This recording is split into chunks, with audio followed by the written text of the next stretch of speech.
do? It's been a while since we actually talked, man. Yes, it's been a while. A few months. It's been about maybe 4 months or 3 months. And as you know, there's a lot that's happened in between that time. Yeah, quite a bit, I would say. So I'm excited to have you on, man. Likewise, man. Thank you for having me on board. It's good to actually have you in here. Yeah, this is a great setup you got. Yeah, I love the artwork. You did great with this place. I appreciate that.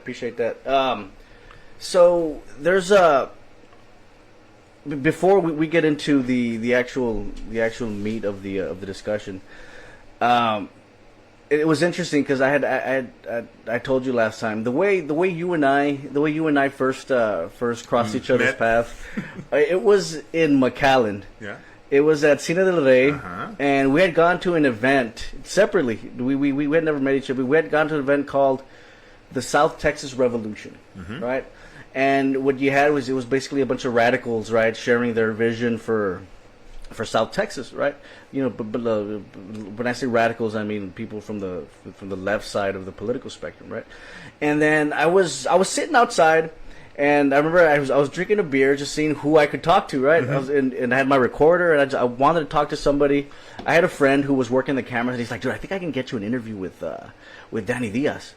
Right, and I was like, "That'd be perfect, man. That'd be great." So he comes out here, and we start talking, we start having a conversation, and then I notice out of the corner of my eyes, just this giant of a dude just sit down and just start hearing our discussion, right?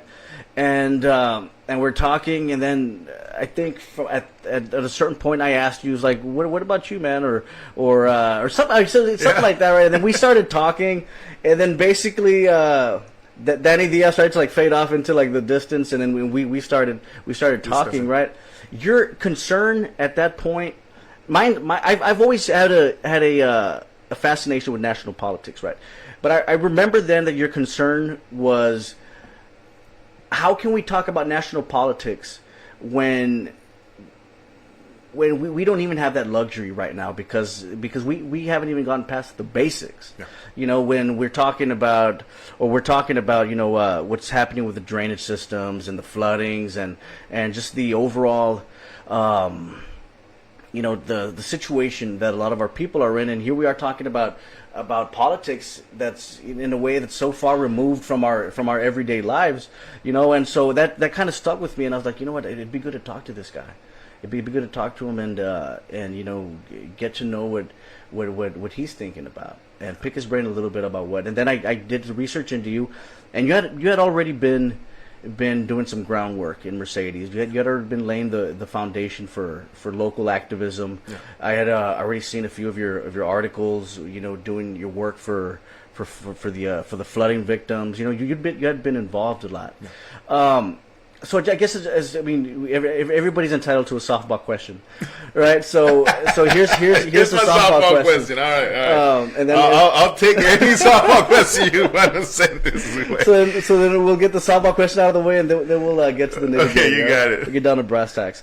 What motivated you to get involved locally? So going back to that day when we met.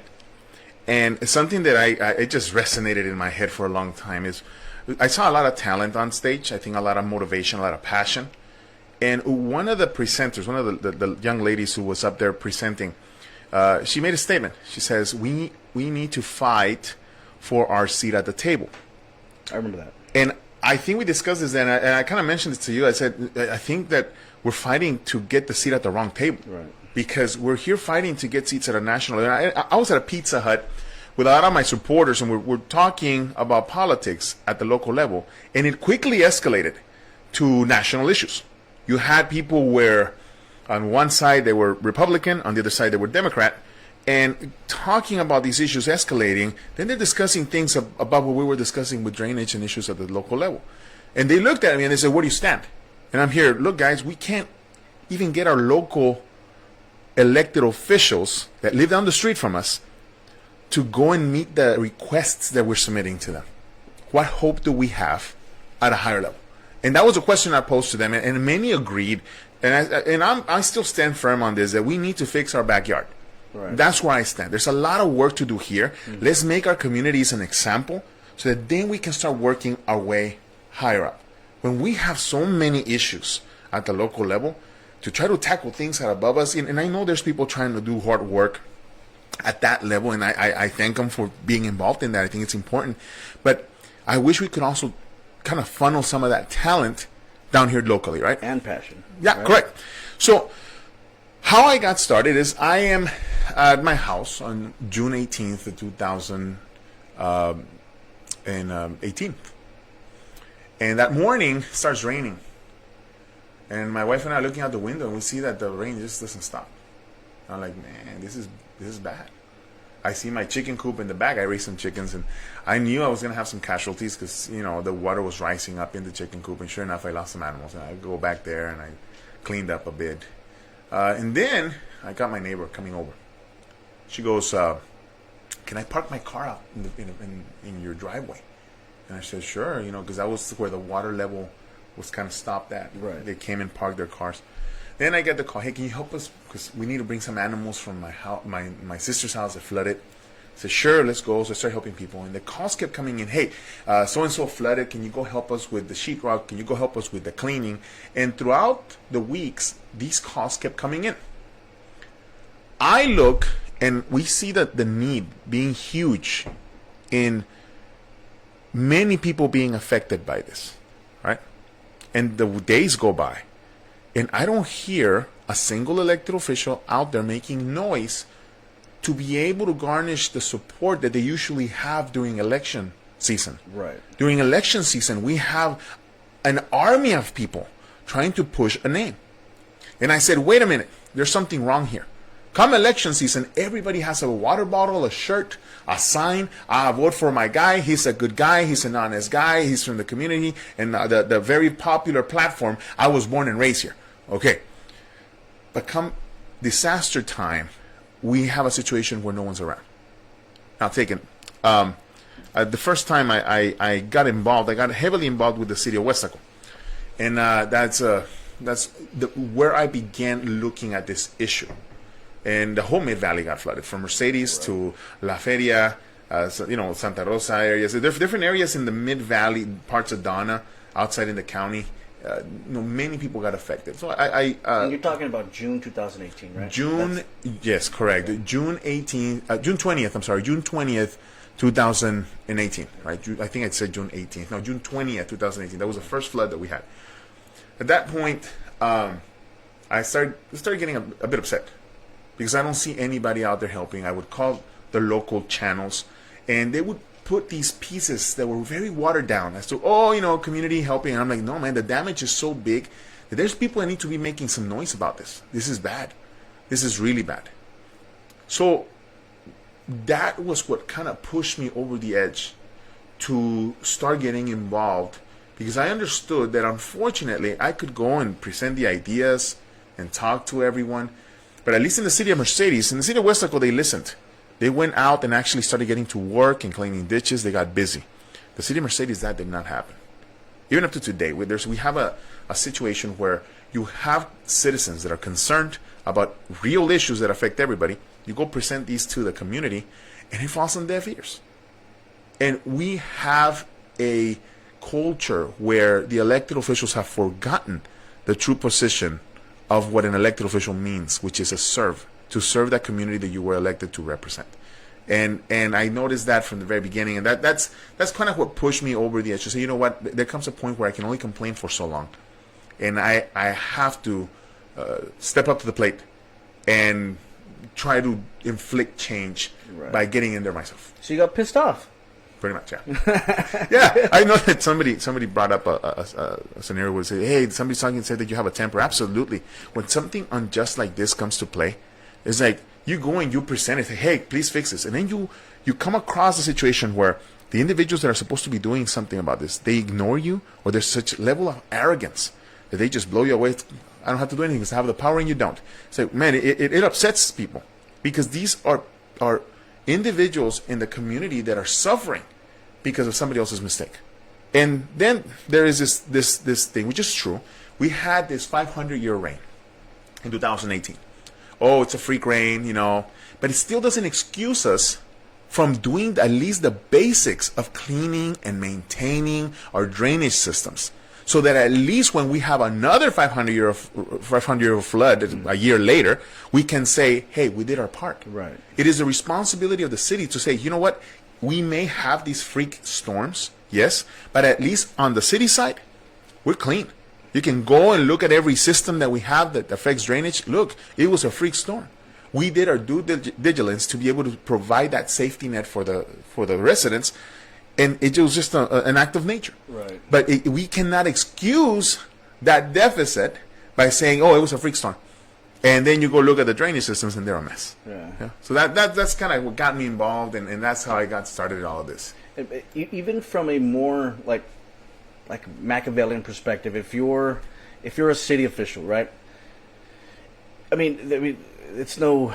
I'm not, unleashing some kind of secret when I say that, a lot of people that you run for office, it's because there's selfish reasons, and as a matter of self-preservation, you would think that the logical thing to do was just to cross your T's and dot your I's. Take care of the drainage system, at least as an exculpatory measure. At least so people can't point at you and say, "Hey, you guys screwed up." It's done. Not my fault. Self-preservation. Yeah. At the very least, if you don't care about the people enough to make some moves, care about your job. Basic, yeah. But that wasn't happening. No. It was just what you were getting was arrogance. It was correct. No, forget that. Forget the drainage. Forget the basics. We're going back. We're talking about civil liberties. The city of Mercedes, up to November of that same year, before then, the residents had no right to speak in front of their commission through the means of public comments. What? Yes, and that is what began this work. And many people don't know this because they stopped going to city meetings. If you had it in Mercedes, Texas, if you had an issue, you could not go speak in front of your commission through the means of public comments. That vehicle had been taken away by the administration. Even some of the And I went and requested this to be brought back and was given an answer that was beyond disturbing. When I asked why, they say because we don't want to. I said, "Whoa, wait a minute." There was a huge disconnect in what we live in the U.S. of A., right? So they just basically told you because we don't want to deal with it. The excuses that have been given is that we have an email system. Look, the email system, we live in a demographic where more than 50% of the population in the city of Mercedes may not even own a computer, much less know how to write an email. And then you have to bring forth the question of the accountability of the email. What is the process? Is it read? And once it's read, how many days do you have to respond to those individuals? And then do you publish these findings? There's a lot of questions behind this, right? When we talk about accountability and transparency in a city, many times it's from here out. But the elected officials don't do anything to push the community in the direction of accountability or transparency. And that was the reality in 2018 with the city of Mercedes. It took tragic events for the elected officials to finally bring the ability and that vehicle of public comments back to the table. And it's sad that it takes extreme measures to be able to get these things that are so common sense, back on board, which is sad. How much of that is it just the fact that our citizens just down here just are very reluctant to get involved? I was telling Derek Garcia when he was on the podcast, it's like I work at a job where I go around the city, right? I work out of Westico, but I visit City Hall, I do this and that, and when it's wintertime, all I see at City Hall are winter Texans. Right? They're getting involved. They're greeting people. They're just involved, man. Like that's their stock. That's who they are, right? Or I see them, along the side of the road picking up trash. They view it as their home.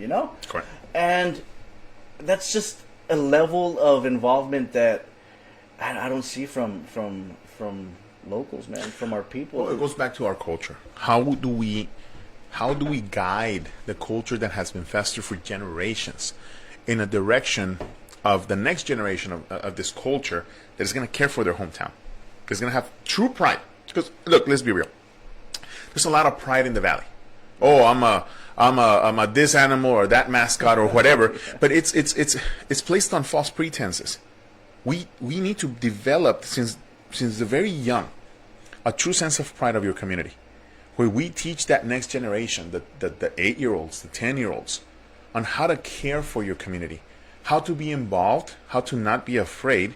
And let's face it, a lot of this stems from fear.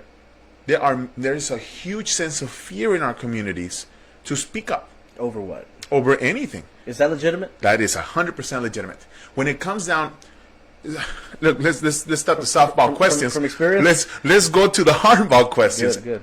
We go to December the 4th, the day after I get arrested. Newsflash! I got arrested. So mayoral candidate. So before we get into that, sure. Let's explain the story. Backtrack a little bit. Yeah, let's backtrack a little whole bit. Pizza deal and everything. I see you getting riled up, man. I see you getting riled up. But people need to understand the sequence of events. Sure. Okay, so you got arrested. Let's go to September 17th. Okay. We have been at this point. I just kind of mentioned to you that from November 2018. The residents of Mercedes have not been able to speak up in public comments, and I've been going to these city meetings now since then. I got involved in because there was a sense of desperation. The residents didn't know what to do anymore. They've tried different avenues, and I got approached by a few of the residents who said, "You know what? We need some help. Can you come help?" I said, "Sure." So we met and we kind of talked. Said, "Let me go assess the situation." I went and sat down, had a couple meetings with some of the elected officials, and I was disconcerted. I was like, wow, what they're saying is true. So I go and I start going to these meetings. And by September the 17th, a lot had happened. A lot of decisions that have been made at that commission. And that's why it's important to be engaged with what happens at those meetings. It may only be a 2-hour meeting, twice a month. But at those meetings, you see the nonverbal communication that happens as these decisions are being made. You see the arrogance, you see the neglect, you see the incompetence time and time again. In real time. And it's important to see that because you can't get that from reading an agenda. You can't get that from, oh, somebody told me about this that happened. You got to live it. You got to see it yourself. So we get to a point where we're pushing for different things. We finally got public comments back on board, but they said we're gonna put them at the end instead of the beginning of the meeting. And those meetings are long. It's at 6 p.m. So basically, people have to stay there until 10 p.m.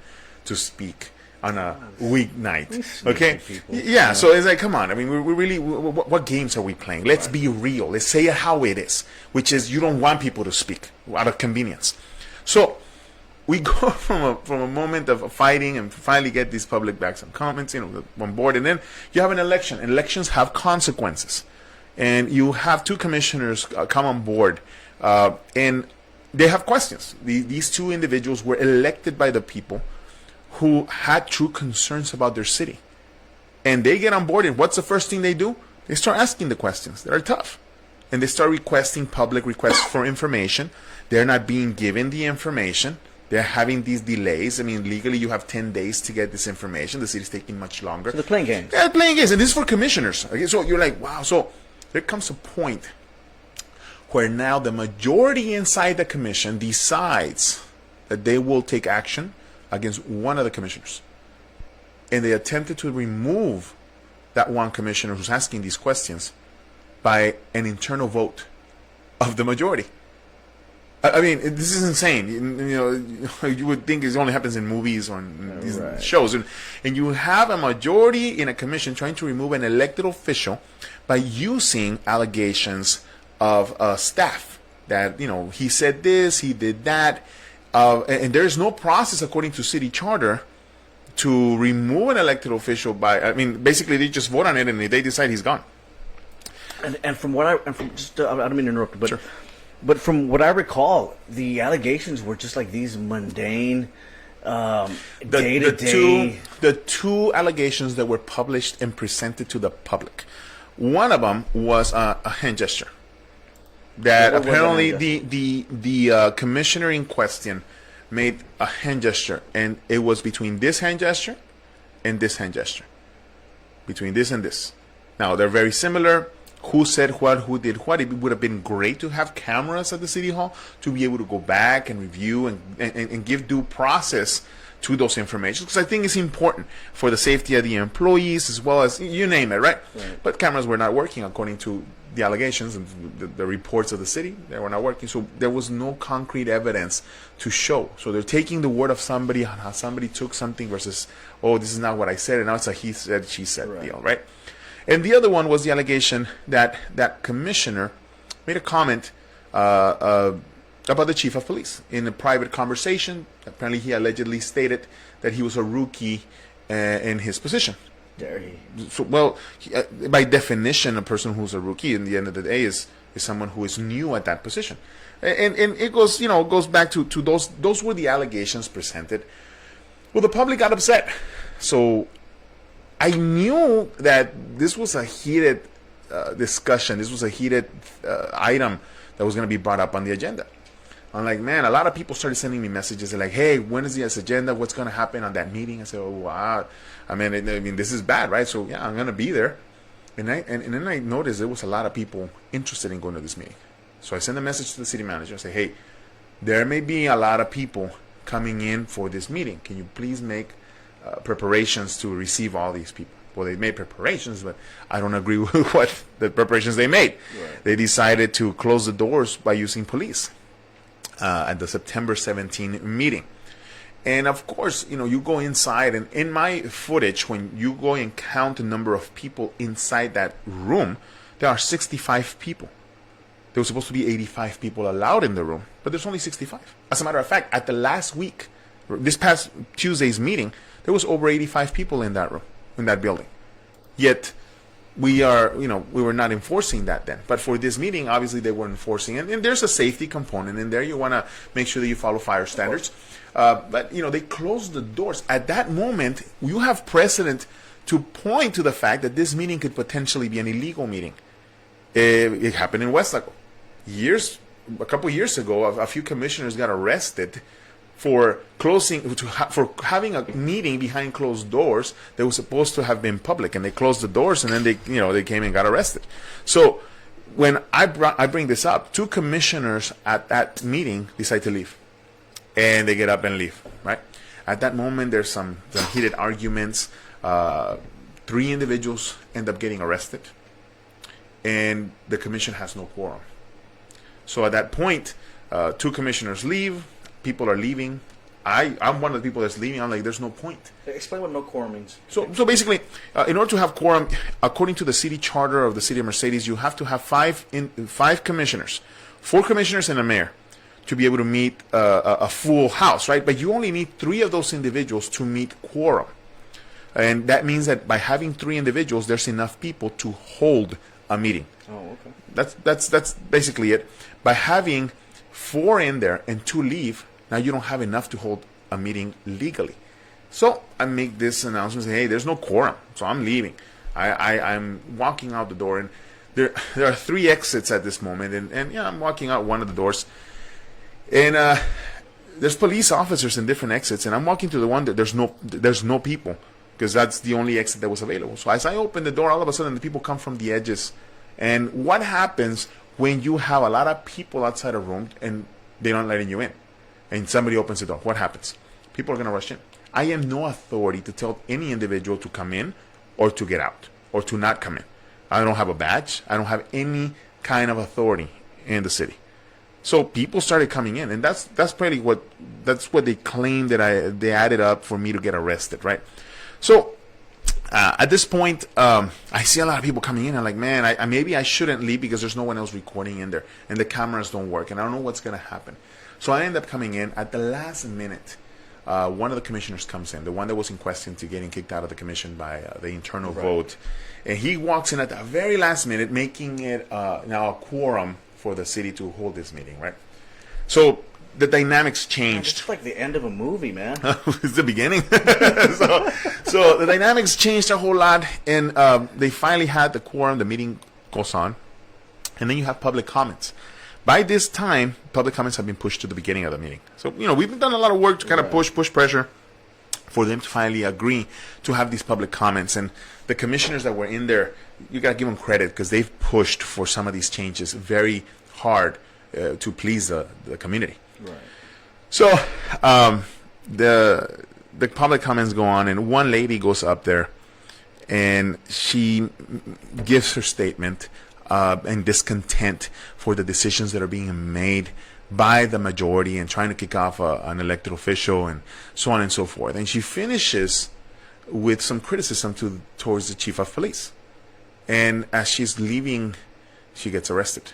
And the details as to why and what happened outside those doors are questionable, because she just left and she wanted to come back to get her purse, and then she ended up getting arrested, and it's a big deal. That was the fourth individual that got arrested that day.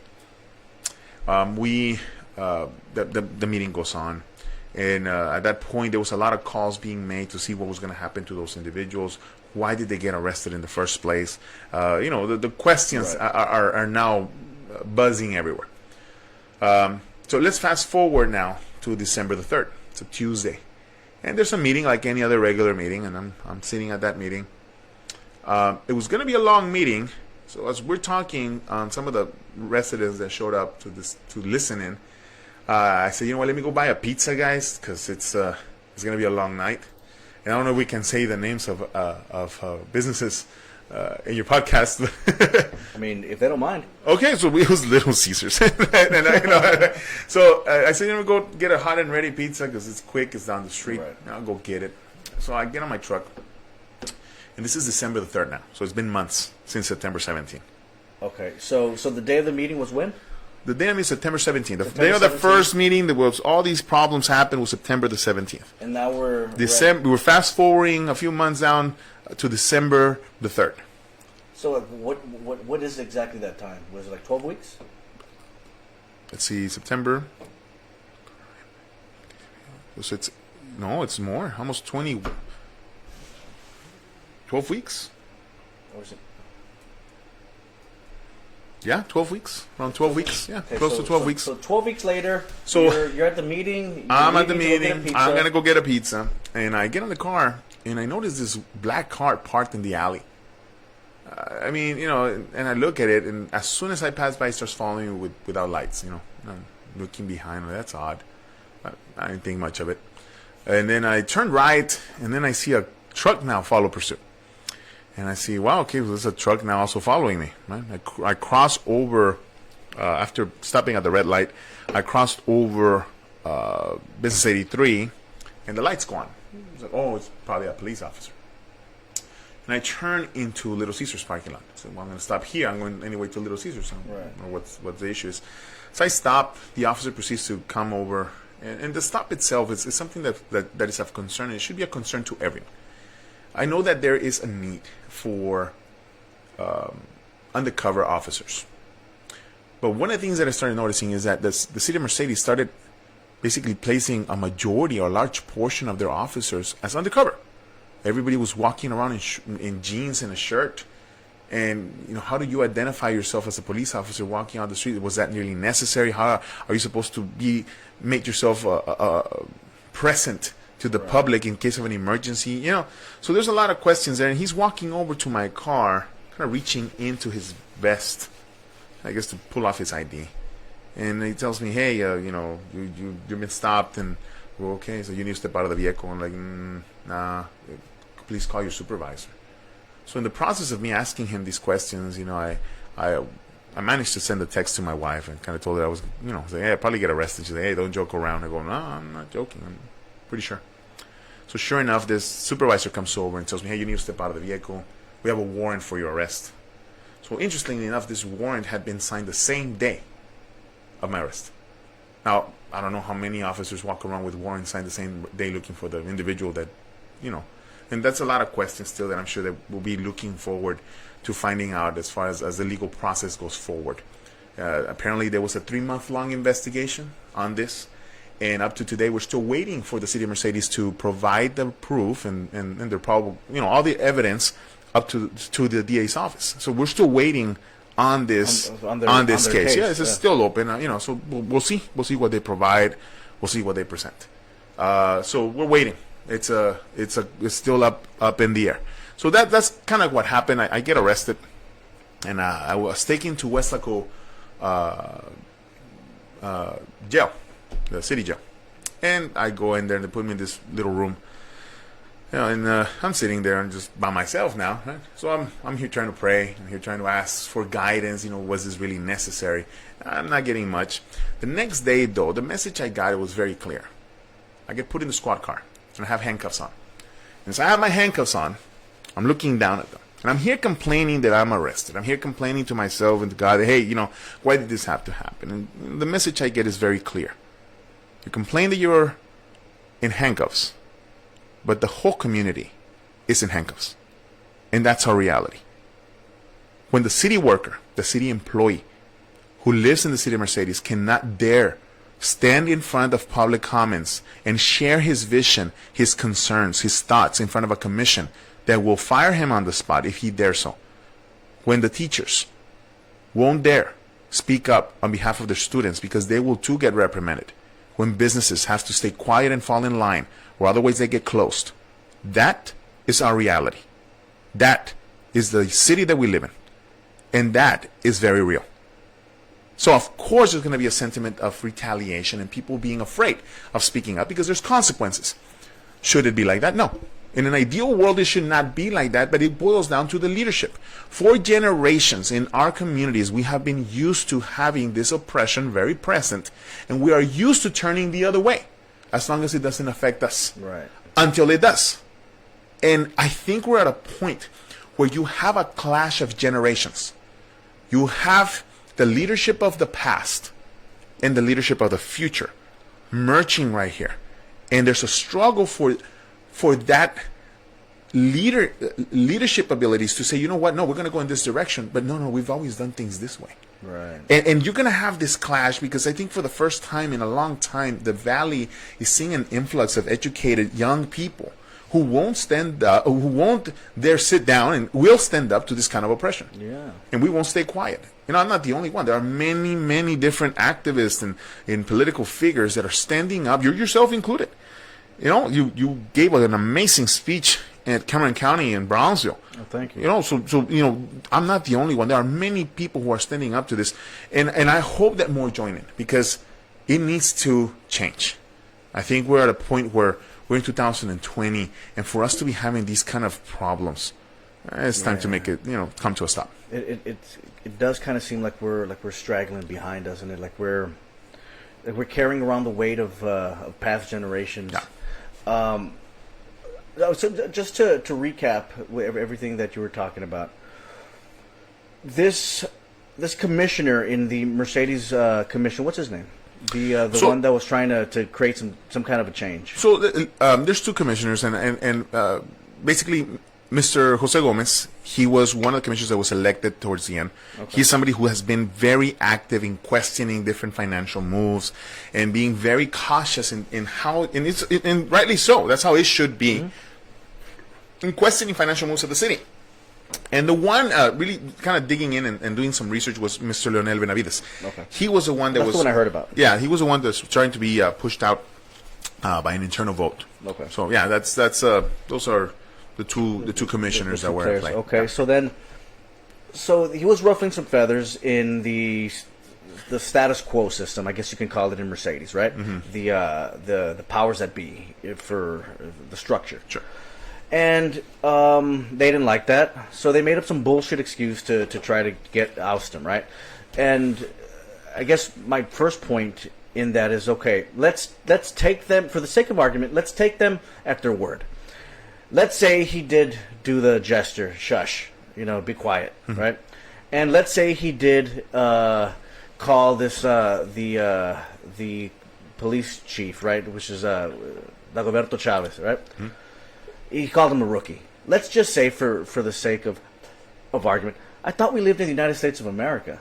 Since when did that become issues worth removing somebody from an elected commission? Have not officials done worse than that? I mean, it seems to me like such an obvious bullshit move. Just because this guy was starting to get to some places where maybe they didn't want him to get to, So that was my first point. For the sake of argument, let's give it to them. It still doesn't justify that kind of a vote, right? And so the way you described the problem, how did you call it? You called it generational. Man, that's why I should always write things down. You called it generational.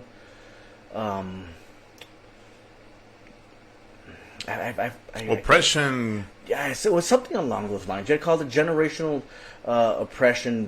But the point you were making was that we're dealing in 2020 with structures of the past, of yeah, the of course. past, Look, right? That fear, Yeah, for example, yeah. and I'm glad you mentioned what happened in Cameron County, because I mean from experience, I can attest to the kind of precedents that these kind of these kind of situations They're dangerous set, right? precedents, yeah. Right, yeah, because when we were trying to get people riled up to go to Cameron County, people were messaging me saying, "Hey, bro, I like what you're doing. You're doing a good job, but I don't want to get arrested."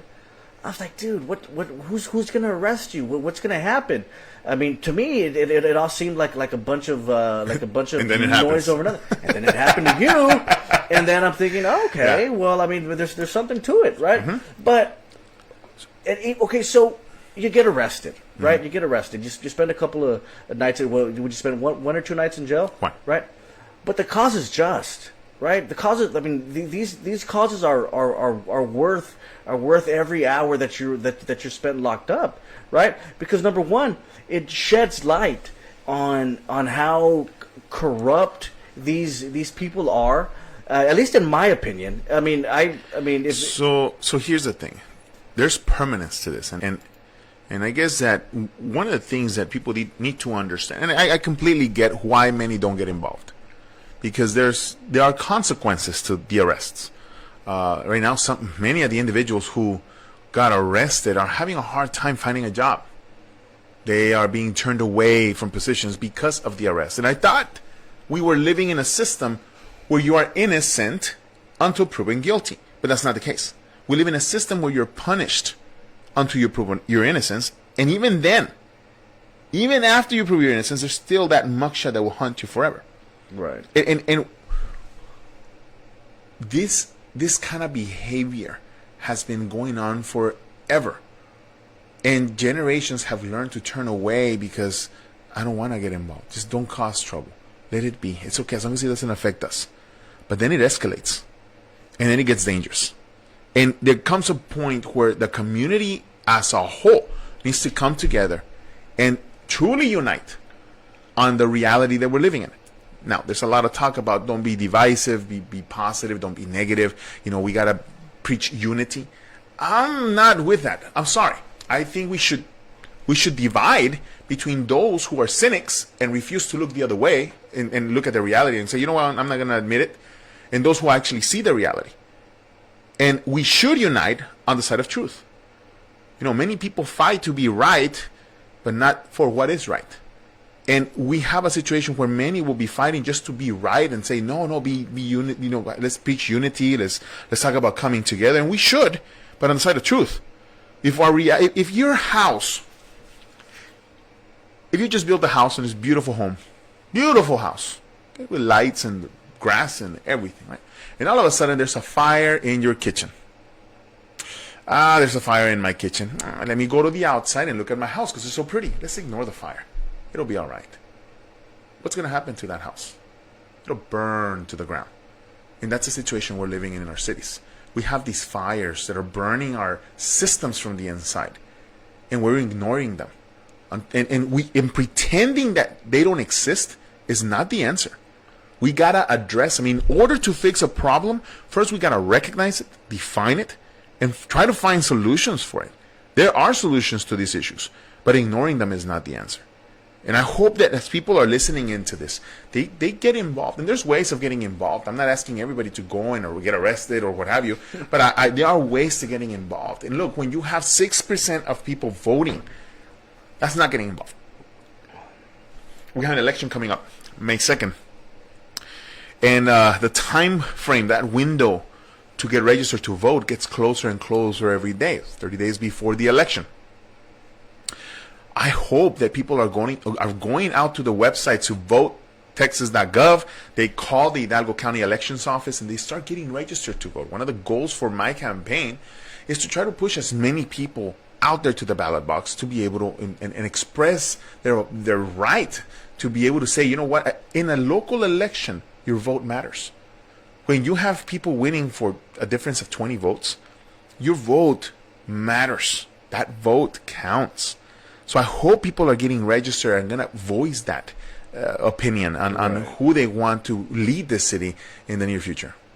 Now the current mayor that's right there, he isn't seeking re-election. No, not at all. He's done his 3 terms. And he's, okay. yeah. So he's in his 3 terms.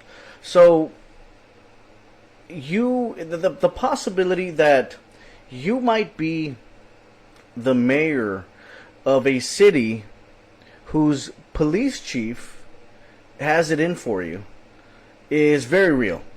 Yes. The possibility where you're at mayor simultaneously with a police chief that doesn't like you is really real. What happens then? What's the situation like? So this is the thing. First of all, we gotta look at what the public sentiment is. How does the public feel about their safety right now in the city of Mercedes? If you go and research what the grade is for our city, it's an F rating for safety. From who? Independent companies. Let me give you one here. I believe it's called Vive. So while you do that, George Vela commented, generational clash. Area Vives. If you go to Area Vives, independent websites like this, they give each city a rating. And you can see where we fall in there. This is Mercedes, Texas, right here. Look at crime. You tell me if we're doing a good job. You tell me how deep, and you can go to different sites. Oh, crime's an F. Yes, we're at an F. So that's a failure. We're failing badly, and we for a city that spends 1/4 of their budget on the police department. Now, look, I get it. These police officers, and I always go back to this. The leadership is ultimately responsible for taking us in the right direction. Correct? When you have positions that are being given to individuals instead of opening up to the public for us to get options and choices and actually forming a process of selecting people to fill in these leadership positions, we're never going to get anywhere. We need to open up these posts to the public and say, you know what, come and apply. If you think you have what it takes to be our chief of police, come and apply. If you have what it takes to be whatever position we have, come and apply, including the chief of police that's right there right now. I think everyone should have an option. When we look at these positions and have just been giving on to somebody, we need to question that. And that is the process that needs to change. If we understand that we have problems in our city, right, then we need to do something about it. And in order to do something about it, it's going to be uncomfortable, right?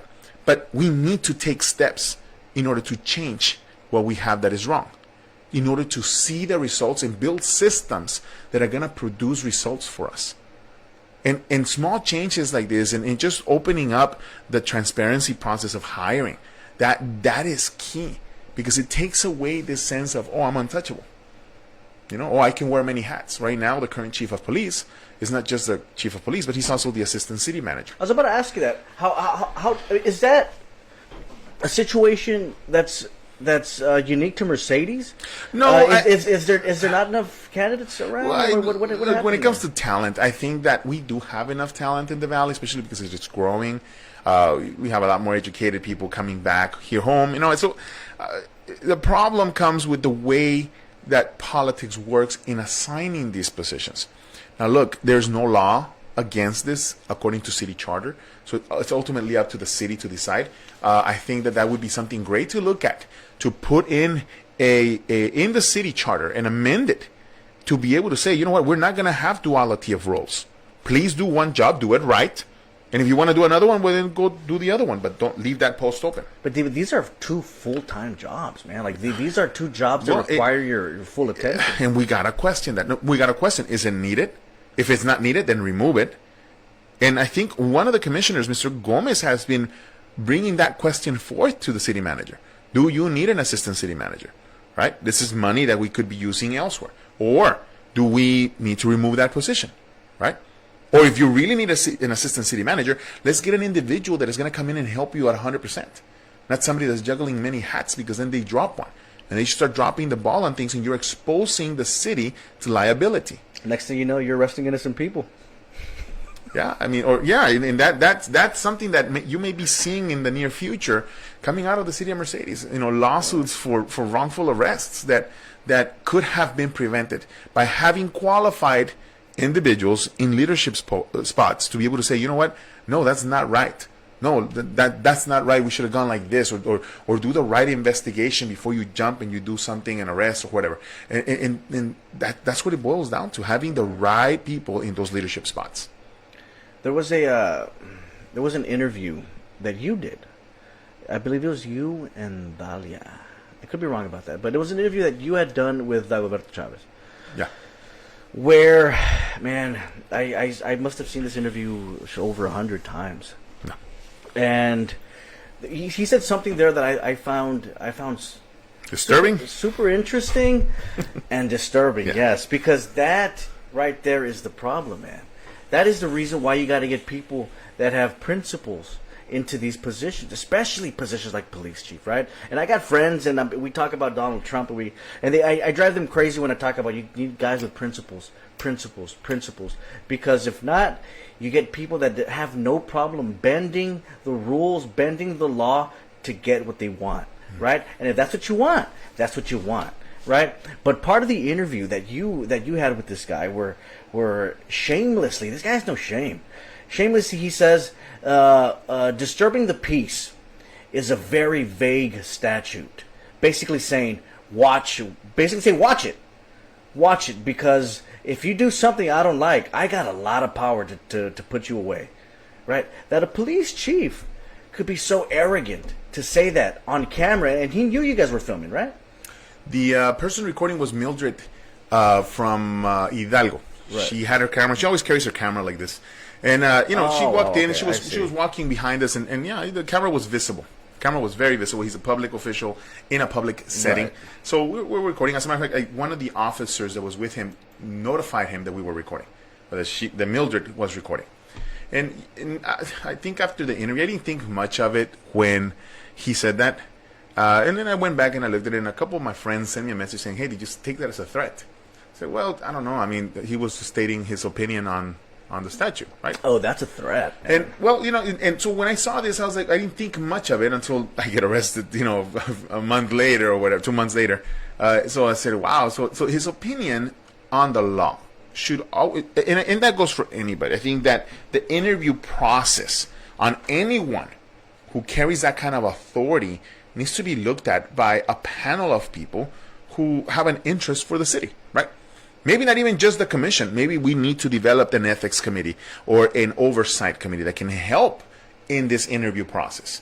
But to give someone that level of power and authority is dangerous. Right. Because if there's no filter, then who are we putting in these positions, right? So we need to go through the due process in looking as to who we hire for all kinds of leadership spots.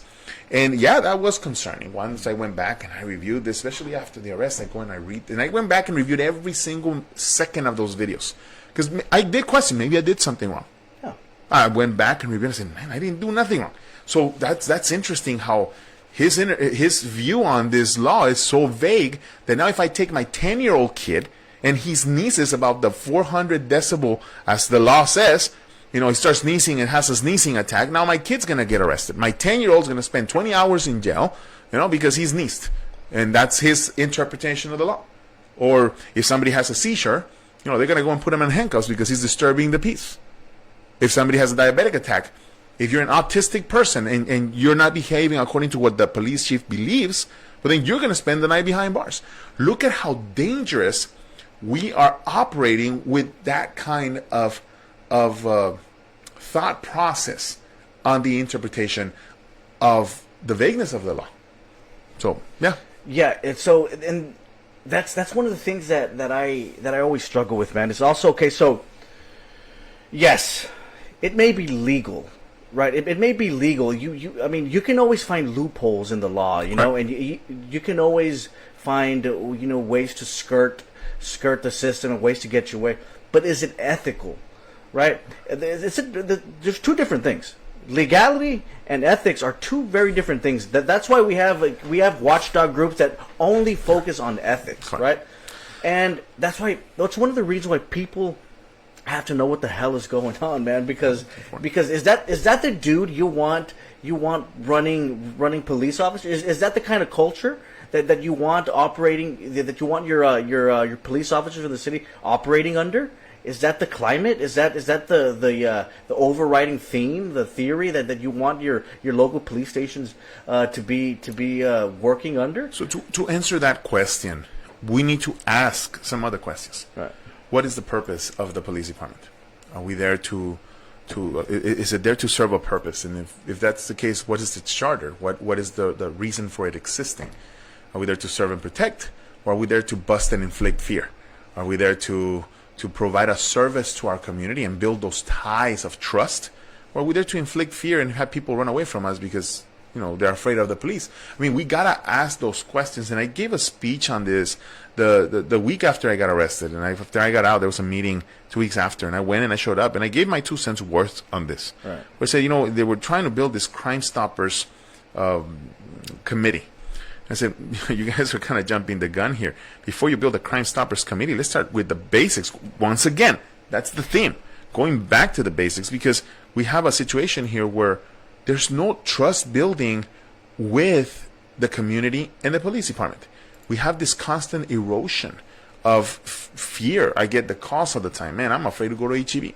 I'm afraid to go down. I'm afraid to go get a Little Caesars pizza because I'm going to get it. And it's sad that we see this erosion of trust. Where, I mean, my kid should run to a cop in the event that he feels fear for his life, for his safety. He should run to a cop and say, "Please help me."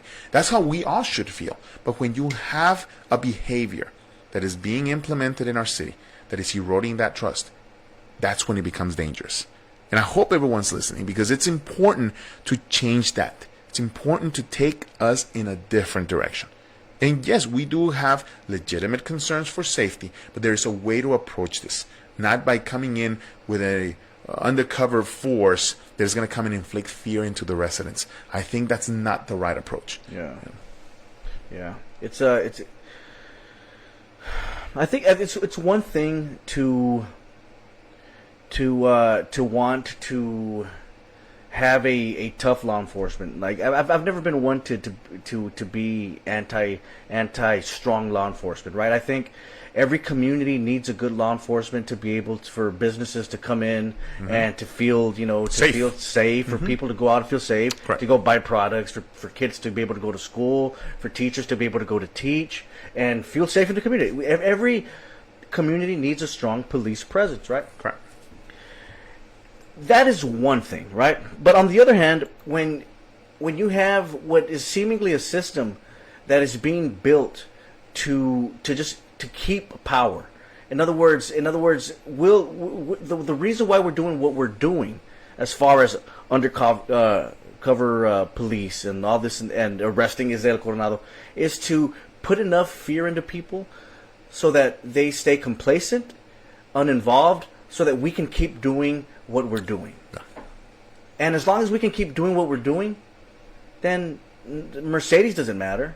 It doesn't matter. My paycheck is the only thing that matters. And keep turn the other way. Doing what we're doing is the only thing that matters, right? And so you get elected mayor. What's your first step? What do you do? We got to start with the finances first of all. Our city, and that's where all this started, right? The questions of finance. We just went through an audit. It's already late as it is. This is a 2017-2018 audit. A lot of questions came out of that audit. Yeah, a lot more questions than answers. Now, an audit is only as good as what you make it. If the city is not providing the right documentation to the auditors, then it's only going to be as good as that. Right. So when you have a culture in a city that is not providing purchasing orders as any business should, well, then we have a problem. When the auditors cannot figure out who owes money to who, we have a problem. I think that looking thoroughly to the finances of our city, if there are issues that are of concern, go and focus on a forensic audit in those areas, because it can teach us a whole lot. It can teach us what has worked. It can teach us what doesn't work. We can find assets that we didn't even know we had. But we gotta do our due diligence in actually looking thoroughly through our finances. Cleaning, We go in there and we gotta clean. And as I break down every need that the city has, we had to create a plan. It's a 3-step plan. We called it SOS. Very appropriate. Save our ship, meaning Mercedes, our city. Okay. And the first part is safety. I think that right now there's a sense of lack of safety. If you talk of drainage, if we rain, do people feel safe? No. There's a lot of complaints about speeding cars throughout the city. People don't feel safe. And that's even with the undercover presence of a police officer. So there's a way of saying, you know what, we have these cars that look undercover. It's hard to tell if you're a cop or not. If we were to have cars that are very visible as police, I think that would help decrease the incidence of people speeding through our streets. Speed bumps, potholes. People are saying my car's not safe from potholes. They go in, they get damaged, right? And as I go down, the safety theme keeps coming back and back and back. Second part, the O part, S-O-S, the O part, opportunity. I ask, Mercedes, where are your children? As I talk to friends in McAllen, Edinburgh, I'm part of this professional organization that deals with CRNAs, anesthesia providers from all over the state. And I kind of shared my campaign marketing with them, and there's about 15,000 members on the Facebook page. A lot of people started commenting, hey, I got family Mercedes. Hey, my cousins are from Mercedes.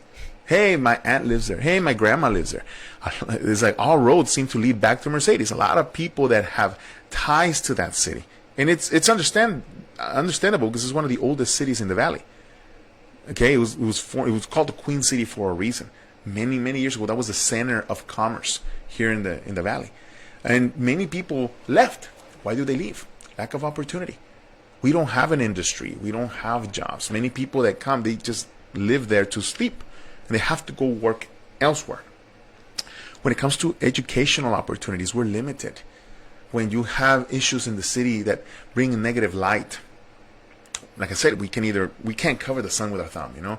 We can't do that. We got to admit them, we got to follow through with them and find solutions to it. But providing educational opportunities is key in building rooftops into our city in order for the city to get opportunities for growth and for business revenues to come in. Okay, so opportunity is huge in my platform.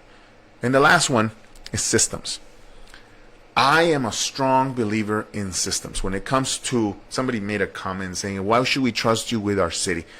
You know, if you're just a nurse. And I'm like, wow, well, you know, I am a nurse. I'm a nurse anesthetist. And why should you trust me with the city? I go, man, people trust me with their lives every day. And I think that systems are a huge part of this, where when you develop systems that work for you, we see the results. If we don't see the results, guess what happens to that system? It's gone. Let's try something else.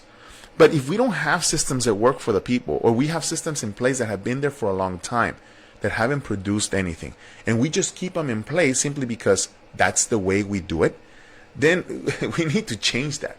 So that's the 3-point approach that I hope that as I keep sharing this message and as I meet people this Saturday at El Phoenix Cafe, we have a meet and greet with the community, and everybody's welcome to come and have some coffee and some sweet bread. Mr. Sergio de la O at 9 to 11 a.m. Okay. Mr. Sergio de la O was kind enough to open his doors.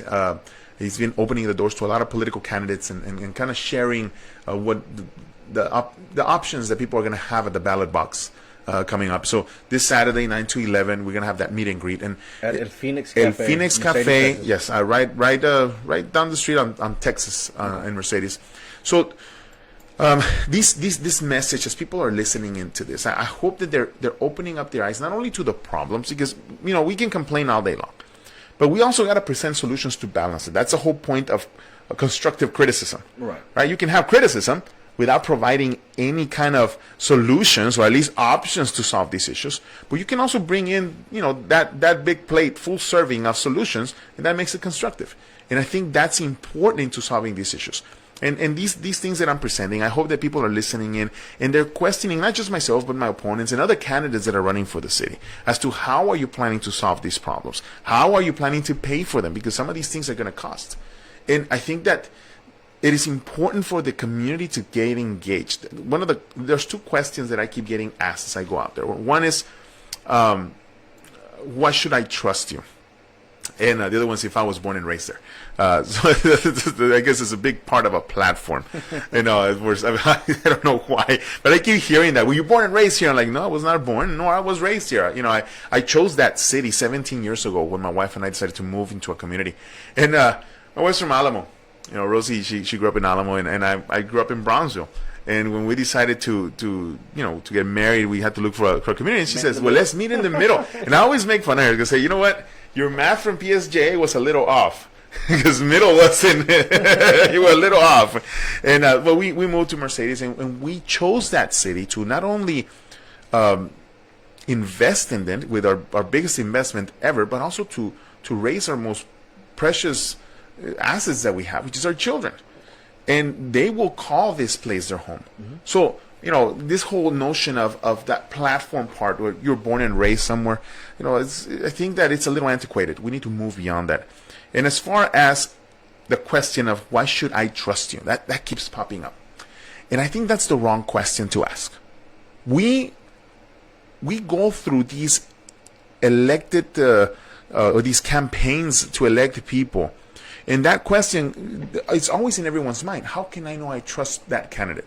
And I think that's the wrong question. I don't think we should trust any candidate. I think that complacency of having people blindly follow someone, and just because, I like them, I'm going to trust them, that's what gets us into these problems. Right. Because you trust that individual, you say, I trust him, I think he's a good guy, I think he's the one. You turn around and you ignore your civil duty of actually keeping that accountability on that elected official. You turn back and you're like, what happened? You messed my city up. Well, if you were to be engaged, you could have been part of guiding that process. Right? So there's people that are actually asking you that? Yeah. There's a lot of why should we trust you? Yes, that's a very common question. It's like if you see the condition of the government of Mercedes, it's like it's ironic. It is ironic. Yeah, it's ironic, but it's well placed though, because if you think about it, it's justified. There's this sentiment of lack of trust for the electoral officials. The question is legitimate. Why should I trust? And the answer is you shouldn't. I think that there is a dance between the elected official and the civil duty of the resident to say, you know what, we're going to keep you accountable by asking you questions. Okay, we don't agree with that move that you made. Okay, well, show me the reason. And then the elected official has to provide those opportunities for the residents to be involved. To get involved, yeah. Yeah, so it's a two-way street here. And how big is transparency in transforming the city? It's absolute. Look, I think that for generations we've had this culture of nothing to see here. Yeah. Don't look over here. Let's not talk about corruption because that makes us look bad. I think it's time to not only and corruption comes in many faces, many ways. It doesn't mean that somebody stole money. It can mean just that you're dishonest about how you spend money. Look, we just had this water bill problem. The city of Mercedes was charging its residents 4,000 accounts, $2 for the last 15 years. Okay? That added up to a lot of money. And when people went and asked what it was for, and the city had no answers. Oh, we used it on maintenance. And then people kept doing the research. And then we come across the fact that this $2 charge was supposed to have stopped 18 months after its inception. That's the kind of corruption that I'm referring to. There is this not really. That money bought you guys a Christmas tree. Oh, so look, and we'll go to that too. So here's the thing on the Christmas tree. It's a beautiful Christmas tree, right? I am not going to deny that. It's gorgeous. Before you start, that was actually, I was looking at the comments. That was the first question that I got. It was the Christmas tree. Talk about the Christmas tree. Here we go. So here's the thing. My car breaks down. If my car breaks down, no one's going to argue that I need a vehicle, right? I need to move around. I need a vehicle. Now, that's a need, but I'm going to go to Vegas. I'm going to buy myself a $250,000 car. I'm going to drive it home. And Rosie's going to look at me like, what did you do? Now, my defense is going to be, what? You don't like it? You don't like it? Isn't it pretty? Of course it's pretty. It's going to be a beautiful car. Everybody's going to love our house. But where are my priorities? Where are my priorities when the city of Mercedes allocated $100,000+ for a Christmas tree and decorations? In that same year, they spent $80,000 on streets. We got to question where our priorities are. We got to be real about this. Yeah. And now we're faced with, well, we already bought it. Stop complaining about it. No, we got to learn from that lesson. And I think that we're in a position where we can make lemonade from this lemon, which is what it is. Last year in December, they had their Christmas present. We had the tree there in the Civic Center, the HEB park, and the logistics were really bad. There was no parking. People had a hard time getting to it. The traffic was horrible. You name it, right? So we got to learn from these lessons. And now what do we do with them? The whole idea of the Christmas tree was to increase revenues for the city and its businesses. As far as like what, drawing people? I guess the plan was to bring people into the city so they could spend. Unfortunately, where the tree was positioned, it was placed in a place of the city where I don't think we saw a whole lot of increase in revenue. Now, maybe a couple people might have gone to a local restaurant or, but for that cost, we have to ask, what's our ROI? What's our return on that investment? And I think that it could have been positioned in a better place to be able to inflict an increase in that ROI. And it boils down to the way you see business. Now, yes, was it a pretty thing? Yeah, sure. Should we have bought it? I think we could have gone with something a little cheaper, and it would have had the same effect. I think that, that now we're faced with utilizing that tree in a more efficient way to be able to attract business. And for that, it's about building a committee, planning it out, Right. thinking it through so that we look by utilizing different brains and actually thinking it through and see where it could be best positioned. And that's my take on that. We can go through different scenarios where the city has made certain financial moves, and I'm here thinking, man, that's now it's a lemon. Let's make some lemonade, right? But we could avoid those things from the get-go. That'd be great, More attention the Christmas tree has never gotten. Right? Yeah. You would think that just by the attention alone, you might have gotten some ROI. Yeah, exactly. There's a lot of media out there covering the Christmas tree, but yeah, it's something that 4D chess, Mercedes, 4D chess. Yeah, so we hopefully we learn from these lessons and future leadership. Because look, somebody tells me that question. I go back to this question: why should I trust you? And the answer is you shouldn't, right? The answer is you should keep me accountable. Now I jumped from being an activist, to running these pages, now to being a candidate, and hopefully in the near future being an elected official. So my responsibilities Right. have to adapt. But at the same token, the people's responsibilities need to adapt with me. Whereas now you're keeping me accountable. Now I'm on the other side. Now it's your responsibility to question the financial moves that I'm making as your elected official. And if you don't like it, let's talk about it. Bring ideas. Don't just complain about it, but bring tangible solutions to the table so that we can work with them. And we can definitely get forward. I mean, Mercedes has so much potential, man. So much untapped potential. And I think that the next 10 years are crucial to our growth. And the vision that the leadership will bring is important to set us up for success in the next few decades. And it's imperative that I keep saying this, but voting matters. And people need to get out there and vote. There's a thing that I've always talked about when it comes to politicians, where you're able to kind of gauge, their true intentions. And I always use this example of Bernie Sanders, is that he'll bang on the table and he'll say, we need health care for everybody, free health care. We need free college for everybody. We need to take care of our poor people, right? I mean, that's his shtick, right? That's what he does. But then when you take a look, the guy's a millionaire. But when you take a look at his personal record for charity and how much he gives, there's really no there. There isn't really anything that would tell you, man, well, this guy really practices what he preaches, he really cares about people. Because if he did, I mean, there'd be that investment. Mm-hmm. Now, there's very few politicians who have donated their actual time, where you kind of know what they've already invested beforehand, right? Mm-hmm. or one of these well, now you're a politician. I am. Yeah, that's. Now I'm not the politician. Yeah. Easy there, Trump. No, so now you're like you're launched in this fear now where you're running for candidate, and so you're going to get the questions that every other candidate gets, right? Why should we trust you, and why are you the guy, and this and that. But you already have a body of work that before you even decided to run, you have a body of work to kind of so people can gauge what your intentions are or where your heart is at, right?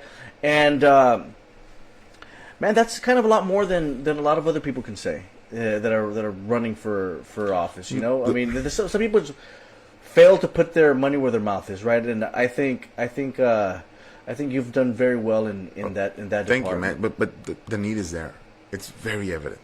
Look, right after the floods and we got involved. There's a lot of things that I got criticized. And it's funny, you do something, you get criticized. You don't do it, you get criticized, and that comes with the territory. A good friend of mine used to tell me that in Spanish, nadie es monedita de oro para caerle bien a todos. Nobody is a golden coin to fit in everybody's pocket. And say that one more time. So, nadie es monedita de oro para caerle bien a todos. In English, the translation is more like nobody is a golden coin to fit into everyone's pocket. And it's true, right? So you do something, and one of the criticisms I got when I was out there trying to raise awareness to help people, and there's a lot of help that Rosie and I kind of stepped out and did, and not just myself, a lot of volunteers. There's volunteers that decided that, hey man, I'm going to help, but I don't want to be in social media. I just want to be, in the background. Right. Co-workers of mine that would, after work, we both get off our scrubs and get our boots on and go and tear down sheetrock.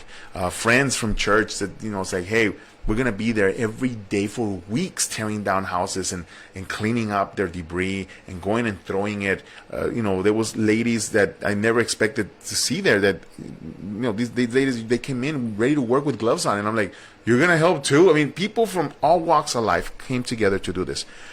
But the need was huge. The need was there, and it's still there. And I think that one of the criticisms I got, it was like, well, man, you're just putting people on social media, and you're not supposed to be saying that you're helping people and bragging about it. And I said, wait a minute. The reason why I was posting the few of the incidents that I was kind of reaching out to the community was because I felt the need that I couldn't do that by myself. I could not go in and help certain individuals financially myself, and I said, you know what, I'm going to reach out to the community to, oh man, I got something in my eye. Yeah. There you go. Did it just fall out of the sky? I don't know. So I said, I cannot help them by myself, so I'm going to go and reach out to the community to come together, and we did, and it worked. We had people who'd come in from different companies, and I never took money. And I said, you know what, I'm not going to be taking money from people, because then the questions come up. How is that money going to be raised, right? So when we had companies come in and donate a check, they said, hey, here's a check. I said, no. You're going to go give it to that individual who needs it. And I would connect them. And many times, I even requested, I said, you know what, let's record this to document it so people can see what the process is, that is being transparent. Transparency, yeah. Yeah, and that's the process that I think that the cities need to implement as well. It's easy with today's technology. We can move ourselves into the next decade easily with the technology they have available today. So that's where we are. But yeah, we've been involved, and I think that I am not here to take credit for that, because there was a lot of people that came together through donations. There was people that would call me and say, hey, I got a garage full of stuff. I have this clothes, I have a refrigerator, I have a dresser, I have a bed, I have a microwave, and people donated by the masses. People from McAllen, there was a dance studio that organized donations. The different people, local businesses, just different people all over. It was a team effort. A community effort that came together, and I think that there's a lot of goodness in our community. There's a lot of people that are willing to step up to the plate and help, and that's one of the things that makes us very strong. As a valley, as a whole, people know the people from the valley, and we may be divided in our cities, but when push comes to shove, we're gonna come together, and we're gonna get out of the mud if we have to by helping each other out, and I've seen that firsthand. Right, and you see, in the end, I don't really think we're that divided. I think, to be completely honest, I think Validians at this point in our history, 2020. I think the majority of us understand that there's a big problem. Yeah. I think there's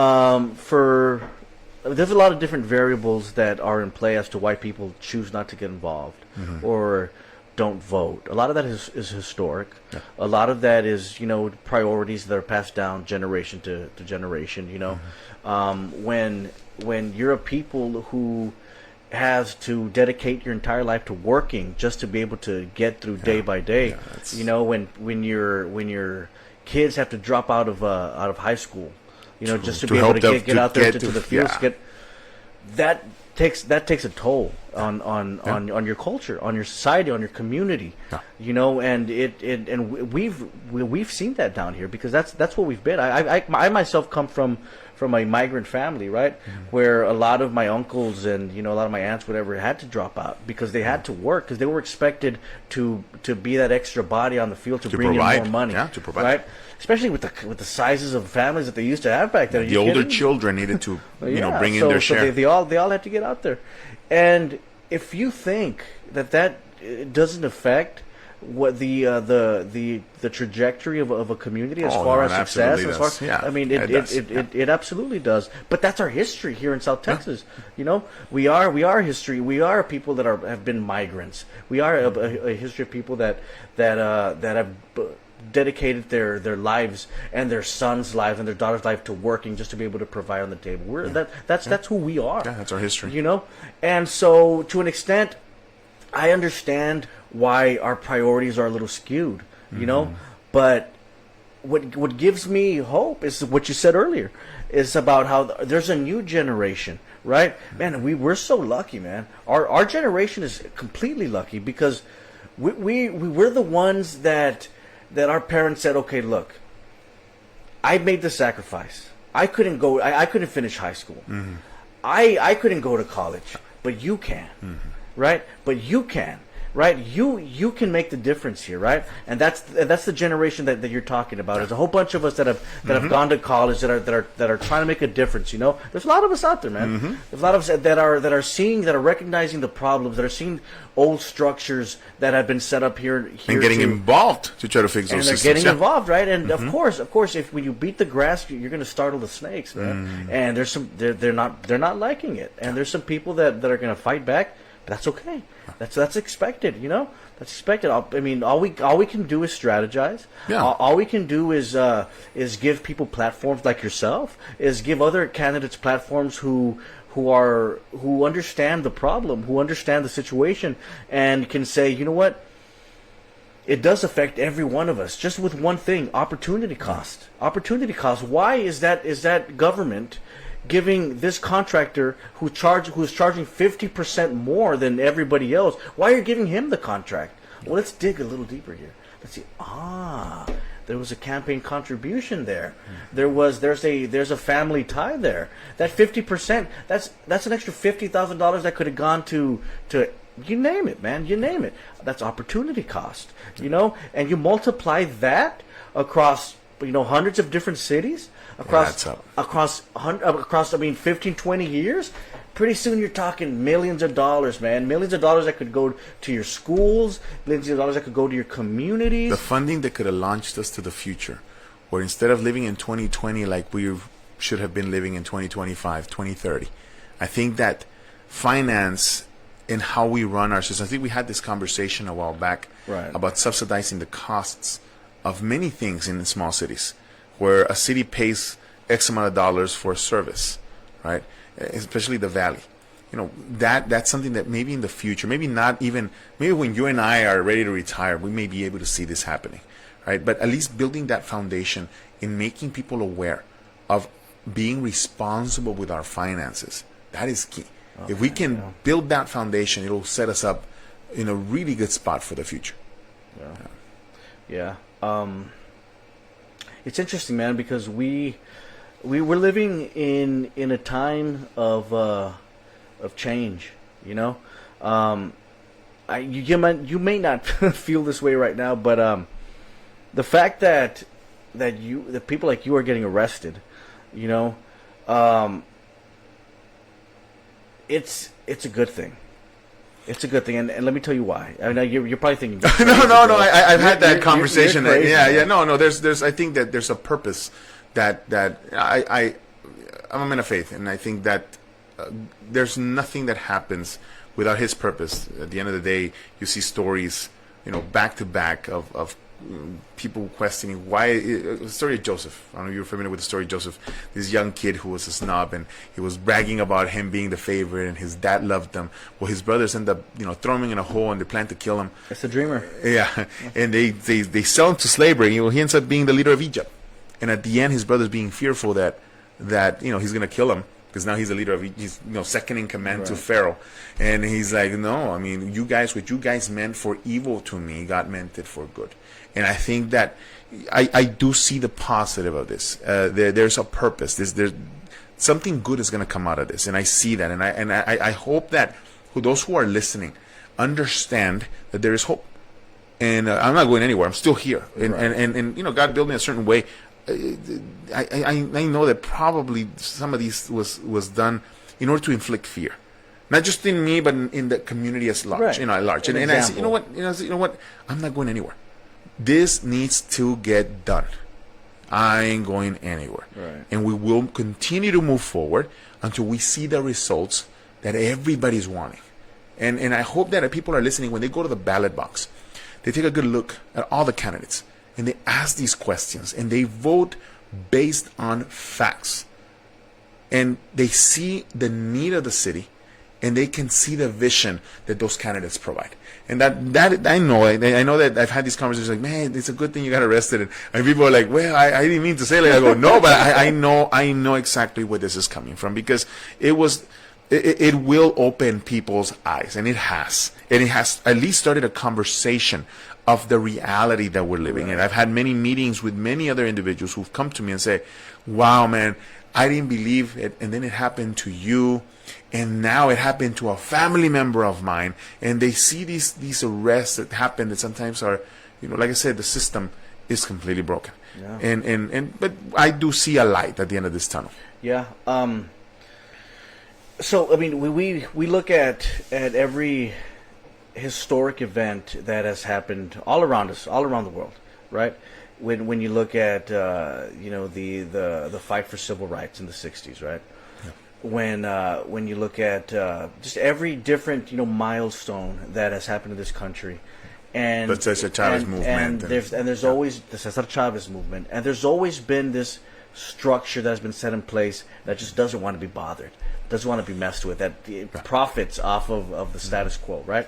And when people start to hit that beehive, right? They start to throw rocks at the bees start to come out, right? But that's a sign that change is on the way. Yeah. No, it can be uncomfortable. Right. No, it's uncomfortable. On all parties, it's uncomfortable, but it's necessary. Yeah. And I think that as long as we keep focus on what our goal is, and if the goal is to better our community, and then we'll get it done. Yeah. It's these distractions will come, these nonsense acts will come, and you know how politics gets in the valley. I think that one of the things that happens is that good people, good qualified individuals many times shy away from politics because of the mudslinging, the lies, the blatant made-up stories, what have you, all this mess that happens, instead of focusing on the issues. And you'll see these beehive, like you said, you go beat on the beehive, and all these little bees start coming out. And like, no, nothing to see here. Go look over here. Go look over there. Look at this. Look at that. Instead of, well, yeah, but you still have that pothole that hasn't been fixed. Right. You still have that light that hasn't been put. You're still flooding. You still have these issues with lack of business growth.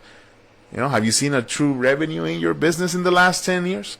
I mean, so when we look at the actual issues, any distraction that is utilized to draw attention away from the issue, we got to come back and focus. We got to come back and say, okay, let's put this distraction over here. You want to talk about that? Sure, we can talk about it later. Right now we have this problem in front of us, and you still haven't given me a single solution for it, right? So I hope people start looking through that mess and putting a good filter in their lenses to say, you know what, let's focus on the problems. Yeah, you're absolutely right. I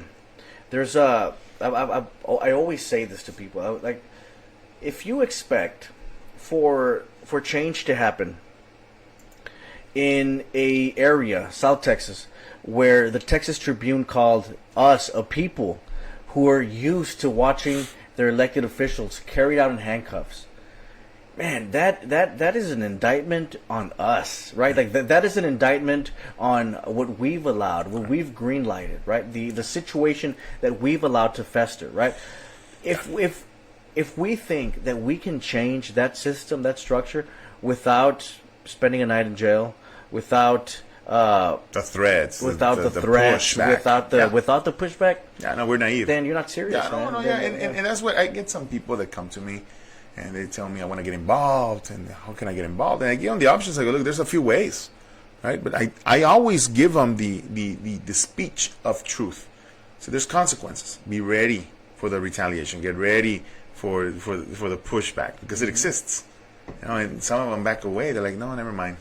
You know, and it happens. It happens a lot. I live it every day. And there's people that get motivated at first, and then they go talk to their families and say, oh, okay, no, because maybe my father works for the county, or maybe my sister works for the city, or you know, my aunt's a teacher, and she told me to just, you know, better to leave it alone. Right. But look at what we're talking about. We're talking about presenting real issues that are affecting everybody, that are noble. This is just fixing my street issues, right? I'm not even talking, you know, big boy problems here, and yet people are still fearful about presenting these things to the public. And I think that changing a culture takes a lot of work. Yeah. But it starts. Look, my kids, I talk to them about these issues all the time, and you know, they take an interest on it. They've even gotten involved.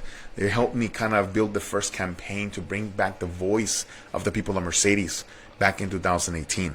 And my oldest one was the one that came up with the idea.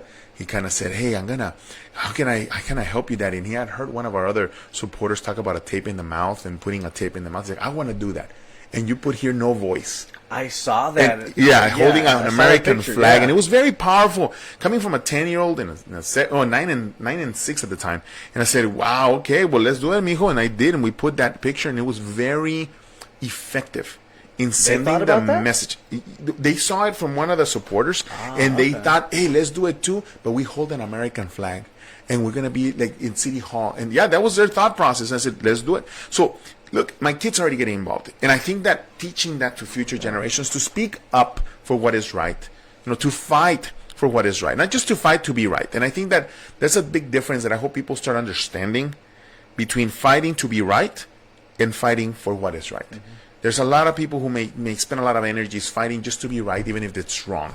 And we see that in politics at all levels right now, the national level especially right now, where people will fight with teeth and nails to be right versus let's do what is right. Yeah. And I hope that here at the local level, many people start getting engaged in that process as well. But it takes risking energy, time. You know, people asking, how do you find time? Well, there's a sacrifice that happens. And it has to happen. And we have to be willing to sacrifice the time with my family, time with my kids. My hobbies have forget putting my hobbies in the back burner. It's just non-existent. Yeah. You know, and it's okay, because at the end of the day, I have to weigh out the price of that benefit. This investment in my time, I look at this and my return, God willing, will be tremendous when it comes at the end. When I see people now being free, when I see that janitor that works for the city standing in front of a commission that is going to listen to him, because he has an opinion. He sees things that we can miss. When you have a teacher now being willing to speak up on behalf of her students to better that educational system without fear of retaliation, I do see that day when the businesses will come in front of those people who are supposed to represent them and give them their opinions, whether it's good or bad or critical, so that we can improve our systems. I see that day, and I hope that this investment at the end of the day will come in a not so far away future.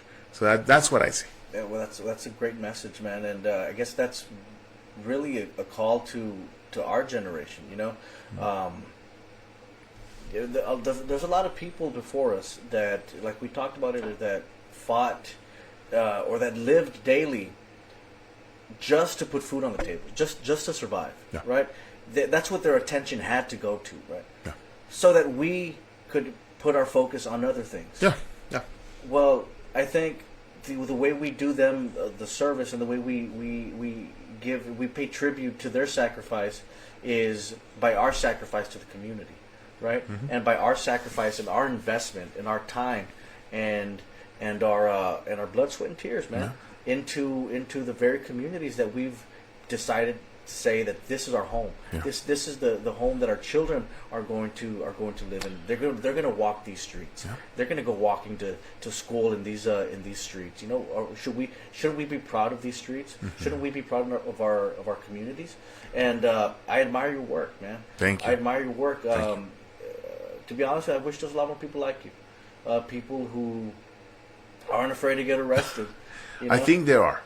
And I can see that involvement. I think that sense of civil duty has been woken up in the valley, and you see many people from Hidalgo to Edinburgh to here in the Mid Valley, you yourself, and people in both counties, in all counties. I think we met some from other counties as well at one point. So I think that there is an awakening in the civil duty process, that it's not just, you know, maybe some people think of it, well, I joined the Army or you know, the Marines or the Navy, and I joined the Armed Forces, and then my civil duty stopped there once I got out. But that's not the case. Now we see other people joining in the civil duties right here at home in things that matter. And you know, I see a bright future for our community. I do. I am, as much as I bring this message of look at what is wrong, I do see the positive of investing and fighting. Otherwise, I wouldn't be doing this. If I didn't see hope, I would not be wasting my time. If I didn't see the potential and the future and the bright opportunities that are coming ahead of us, I would not spend a single second in doing all of this. But I believe in our community. Otherwise, I would have just gone back to my chickens and, you know, gone to my hobbies and gone on with there. You know, so that's where we are. And May 2nd is going to be, I think May 2nd is going to be historic for the city of Mercedes. And what's happening May 2nd? That's my election. That's that day where the election happens for mayoral candidacy as well as 2 other commissioner seats. Oh, so it's right around the corner. Yeah, 98 days. So in 98 days, and in April 20th, you have the beginning of that process, which is early voting. And, you know, getting people engaged is the key. And not being afraid. We've got to remind the people that your vote's still secret. You know, I know that a lot of people want to say, no, I don't want to get involved in politics. They don't even want to vote because, they'll know who I voted for. Let's go vote, man. No, your vote is secret. You know, get out there and voice your opinion. Yeah. You know, that's the best way to do it. Yeah.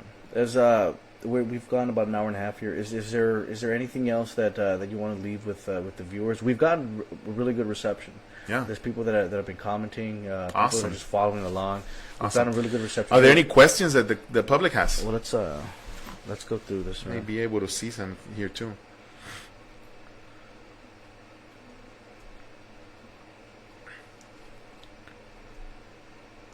The first question was, like I told you, what's up with that Christmas tree? I think we discussed that earlier. Yeah, it's we're gonna make some lemonade with that Christmas tree. Yeah. So Frank Ayala asked, have they tried to involve state or federal authorities, or is there a process? What happened? Okay, so I'm glad you brought that up. What happened with the Texas Rangers? And I know they had to come down to investigate what was going on. We have not heard a thing. Oh. And there comes a point where, as a home rule city, the voters have a choice every year to vote and voice their concern, right? And I think that at this point we're so close to inflicting change that having a state involvement, I mean, hopefully they do get involved. Hopefully they are getting involved. I don't know, but at this point, the citizens have to take the bull by the horns and take action. That was a good question. Yeah, it's like I remember I had heard somebody they were a little upset because the Rangers hadn't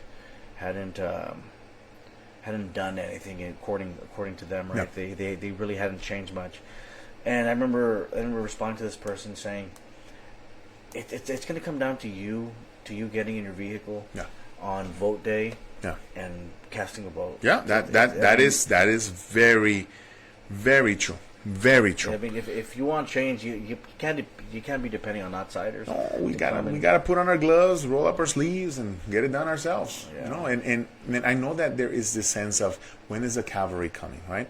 Well, we are the cavalry. We are the cavalry. Yeah, that's right. We're gonna go there. If anybody wants to help your campaign, or if they want to donate to your campaign, what are the means? So here's what I'm asking people. Look, we have a community that is in big need. Okay, the need is huge, man. Just recently, a poor family lost everything again on a flood, on an internal house flood from sewer system that was faulty by the city of Mercedes. And the poor lady ended up having to sleep in the park with her kids. It was a disaster. I am not asking for money from those individuals who cannot give. And I want to be very clear about that. Okay? I think that in these campaigns, the best way to help is by texting your buddies, your friends, your tias, your relatives. Text them my number, 246-7670. And let's have these conversations head on. We do need some financing to be able to buy the signs, to buy I know a lot of people have been asking for magnets to put in their cars. And I'm like, well, all those things cost, right? And the idea is they can go to our page, to our Facebook page, and we have a button there on donor box to be able to donate. They can go to the website coronadoformayor.com. We have the donor link as well there. Okay. They can provide a check. We have a PO box number where they can send it in. And we have different opportunities. We have our kickoff February 15th, the day after Valentine's Day. Go celebrate if you want to that night, and we've had some very good people donate rice, beans. El Phoenix restaurant, Mr. Sergio De La, he donated the rice and the beans. He's going to be doing all the cooking for us for that day. Oh, nice. We're going to have a program where we're going to be discussing politics. We're going to be talking about a lot of these issues, and it's a time to kind of get to know me as well as bring me the questions. You know, I prefer them to hear it straight from me. I know a lot of people talk, oh, you know, he's for this. No, come get it from the horse's mouth. Yeah. And there are people who are volunteering as well their time, where they say, you know what, I can't give money, and you know I'm busy, but I can donate an hour of my time. And right now we have committee members who are meeting, organizing the campaign efforts to be able to push that message and understanding the issues that are at hand. So if they want to donate the time, call us. My number's all over the place. Facebook has been a big medium for us to be able to push this message. And the idea is that they can call us, we can meet, we can discuss these issues, and then send them off so they can talk to their relatives, their friends, their community, their neighborhoods, and then bring us into those neighborhoods. We have had neighbors who say, you know what, I invited all my neighbors from the city and from the street, from this street or whatever, and we're going to have a little get together. And I've gone in. I think I have one coming up in Super Bowl. We have another meet and greet coming up in about 2 weeks. But these neighbors have opened up their homes and invited their neighbors to say, you know what, hey, let's talk about these issues because it's important. Right. And this is the time to come and ask me these tough questions. I don't shy away from the tough questions. I think that it is important to answer. And if you're going to be an elected official, be ready to sit down with the people that they like you or they dislike you or, you know, what have you. You know, let's talk about these issues and don't shy away from them. I think it's important to bring these city issues that we have in front of us and discuss them because you never know. One of these community members is going to have the answer to some of these problems. That it's not just about me. You know, I'm not going to make that claim that I have all the solutions. I think anybody that makes that claim is lying. Because it will take our whole community to be able to get us in the direction that we want. Right. Yeah. All right, Israel. Before we go, one last way to sure. I mean to also help the candidate. You know, if Israel's your guy, right? Share the content. I mean, absolutely. Whenever he goes live, you know, share it with people. So there's a picture I have when I'm looking like this, and it has 3 different instructions. And those are very important. For one, getting people registered to vote is key. Now, because of the climate that we've lived in the Valley, where people have gone out and gotten accused for fraud, and, you know, one of the things that, look, we live in the technology world where you can go to votetexas.gov and register to vote yourself. You can call Hidalgo County Elections Department and get registered to vote from there, right? Excuse me. So, that picture gives you different instructions. One of them is very specific. Text your friends my number in that picture and have them call me. And I mean this. I know that many people say, "Hey, call me anytime." No, I mean it. Call me anytime. With my job, I'm used to being up at all hours of the night. You never know when you're gonna get me awake. If I'm awake, I will respond. If I'm not awake, I'm not. That's just the bottom line, right? So I ask people to get engaged by calling or texting me, and let's meet up. I love to meet people. I love to talk to people because I think that if they text me and they meet me, we'll be able to discuss these issues. And I've had some people say, "Well, I don't want to vote for you." I go, "That's fine, but please go vote." It's not about voting for me. I just want you to go and get engaged and be involved. Because at the end of the day, if we can get that number of 6 to 8% and double it, that's a win. That's a win for all of us. Yeah, it definitely is. They go to the page on Facebook, Coronado for Mayor, on the website, coronadoformayor.com. They can email me at israel@coronadoformayor.com or my phone number. Super easy phone number, 956-246-7670. And if they text me, we'll get together. We have a few opportunities. If they want to donate their time, we'll get them connected to some of these committees on pushing the vote. We have a lot of programs that we're working as we're moving forward with this campaign that will require the hands and the energy and the time of many individuals. Okay. Brother? Ezra Coronado, thank you for your time, brother. Hey, man, anytime. Always a pleasure, man. Yeah, you got it. We'll see you soon, bro. Likewise.